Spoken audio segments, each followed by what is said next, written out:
Jump Raven by Cyberflix is a package that can't make up its mind if it wants to be an interactive movie or an arcade game. And as any CD-ROM owner knows far too well, it spells certain doom. The graphics are decent, but not remarkable. The animation is standard grade choppy, even on a Pentium, and the action might have been impressive when Pong was the latest word in high-tech.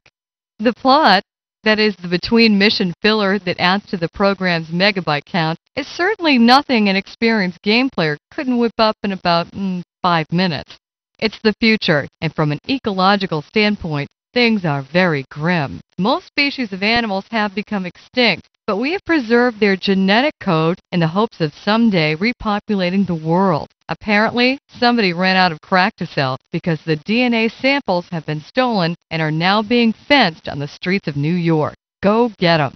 The game industry, along with the rest of the world, has become pretty politically correct. So I'll make what is likely to be my one and only PC comment now.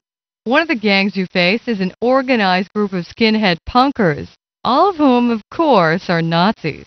This is as bad as a slanderous racial stereotype, since only an extremely small percentage of skinheads are Nazis, and nobody in the hardcore community will tolerate them. Also, punkers with mohawks, and there's a dying breed, aren't skinheads, they're just punkers with mohawks. The action game, if you can call it that, is about as involving and entertaining as watching mold grow on tainted cheese.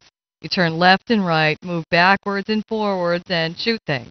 You also change altitude, but you have to toggle the up-down mode off to move forward or backwards. I guess they thought using two hands to control the movement was too much for us lowly gamers. The movement is all step-based, like trying to play an action game with SSI's old gold box engine. Your co-pilot can take over some functions of the game, but what's the fun in that? The word interactive is starting to mean limited involvement, and this game certainly reinforces that slant on the term.